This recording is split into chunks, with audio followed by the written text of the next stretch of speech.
Hello, my name is Eric Bobrow.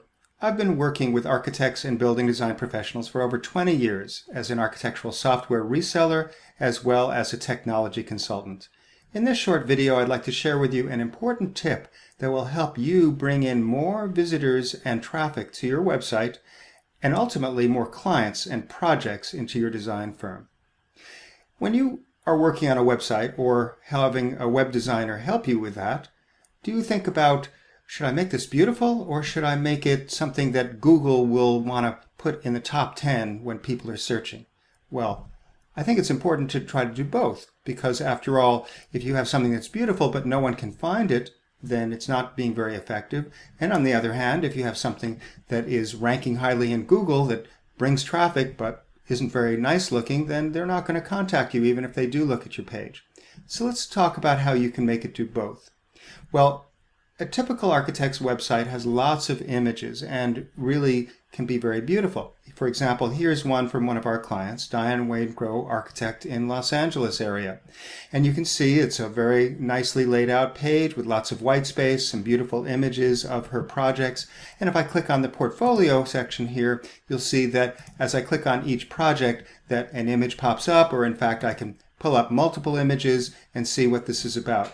Now, as a human visitor, I can decide, is this relevant? Is this the type of project that I want, the type of person that I want to work with?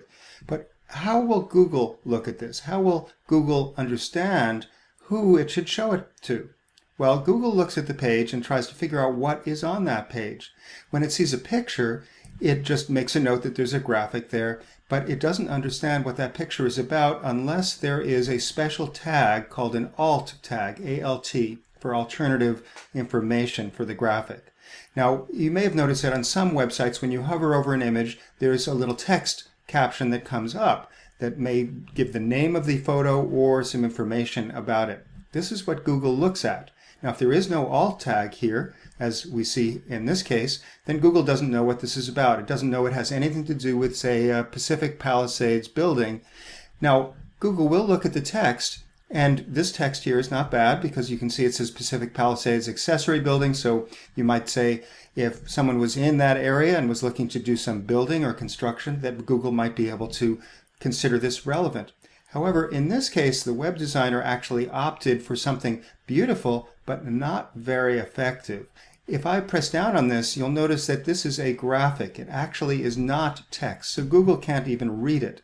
Now, if it was text, it's not bad. It has location. It describes something about the structure in the building, but it doesn't have some of the keywords that people would be searching for. It doesn't have the word remodel, doesn't have the word architect, doesn't have some of the words that people might type into a search engine. So even if it was text, it could be structured in a way that would perform better than what we've got here.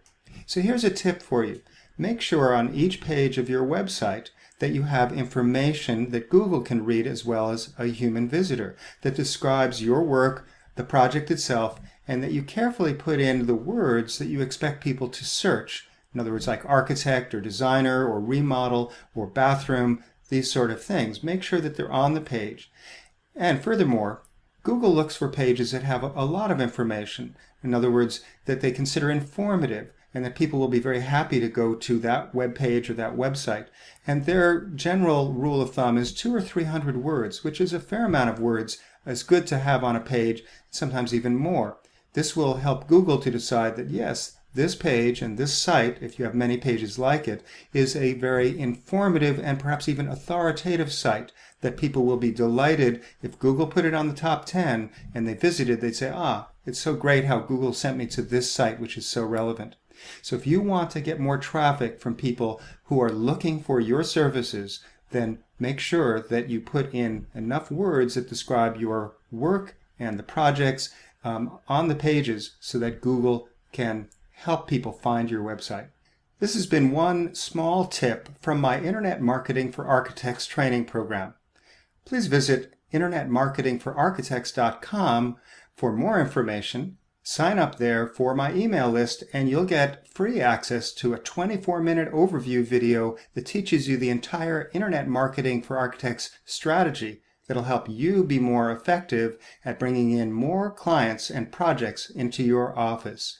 You'll also be able to sign up there for the full course on Internet Marketing for Architects, which is very relevant for architecture firms, building design professionals of all different types. Check my YouTube channel and subscribe to the channel IM for Architects. That's short for Internet Marketing for Architects, and you'll get notice whenever I post another one of these short video tips, which I plan to do regularly. This has been Eric Bobrow. Thanks for watching.